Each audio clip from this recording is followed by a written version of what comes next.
Ce programme vous est présenté en partenariat avec la Mutuelle Saint-Martin.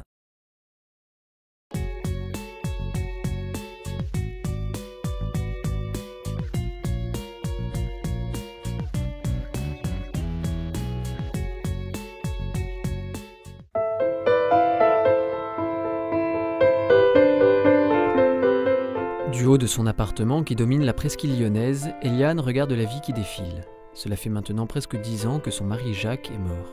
Dans ses mains, le livre témoignage qu'elle a écrit sur les 7 ans qu'elle a passés au chevet de son mari atteint après un AVC d'un locked-in syndrome.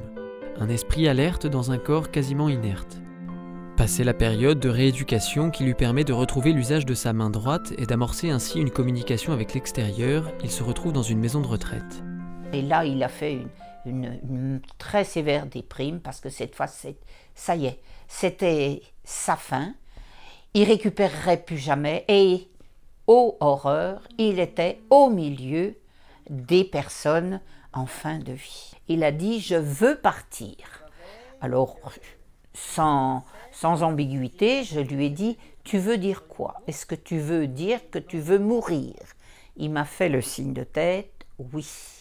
Il devait se dire mais à quoi bon vivre? Pourquoi vivre?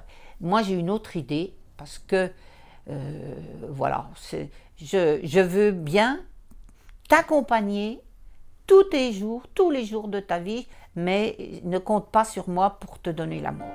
Jacques s'ouvrira alors à toute une dimension spirituelle et intellectuelle de sa vie. Lecture, musique, prière l'occuperont jusqu'à ce qu'il décide de ne pas retourner à l'hôpital lorsqu'on lui diagnostique une infection. Il ne cherchait pas à mourir plus vite, mais il ne cherchait pas non plus, disons, à faire durable. Et on en était venu à être d'accord, pas d'acharnement.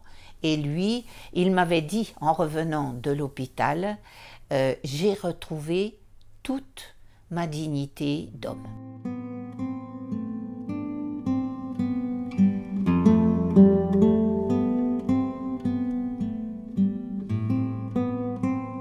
Il est important de voir plusieurs raisons qui font demander la mort. Tout d'abord, c'est la douleur, la souffrance physique, l'inconfort. Mais la douleur, c'est vraiment insupportable qu'aujourd'hui, alors qu'on avons des moyens, cette douleur soit encore si forte pour certains et si mal soulagée. Et là, la famille peut comprendre que quelqu'un qui souffre dise plutôt mourir que de vivre ainsi.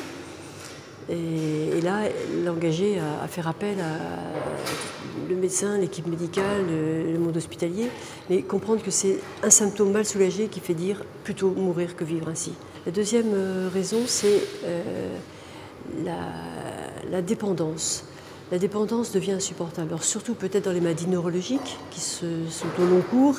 Et des patients nous disent quel intérêt de se réveiller chaque matin pour découvrir que tel groupe de muscles ne fonctionne plus et de se voir paralysé de jour en jour et jusqu'où. Donc là, la dépendance, elle est vraiment une grosse épreuve qu'il ne faut pas du tout minimiser. Mais la seule chose qu'on puisse faire, que les familles peuvent faire aussi, ainsi que les soignants, c'est de voir comment on regarde cette dépendance. Est-ce qu'on l'accentue en faisant tout à la place de l'autre, par exemple? Ou est-ce qu'on va avoir un regard plus inventif en essayant de voir avec chacun ce qui lui reste comme potentialité? Chercher la plus petite part d'autonomie encore possible, quoi. Et là, je pense que si le malade sent qu'on ne va pas tout faire à sa place, qu'on ne le prend pas pour un bébé, qu'on ne l'infantilise pas, il peut sentir qu'il a encore une voie de créativité avec ses proches. Une troisième raison, c'est l'imaginaire.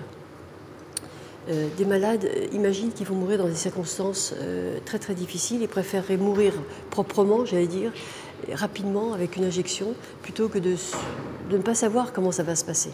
Et là, je crois qu'il y a beaucoup de choses qui peuvent être dites aux patients, qui peuvent le réconforter quand on dit on ne fait rien sans vous demander votre accord, même si c'est par le clignement d'une paupière.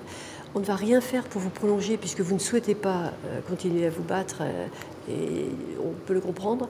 Donc ce qui vous sera donné, ce sont que des soins de confort, mais rien sans avoir votre avis ou votre assentiment, y compris par la communication non verbale.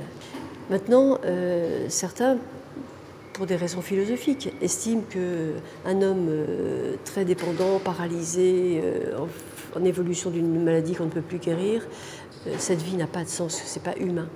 Ça, c'est un conflit, j'allais dire, avec les proches et les soignants, d'ordre philosophique.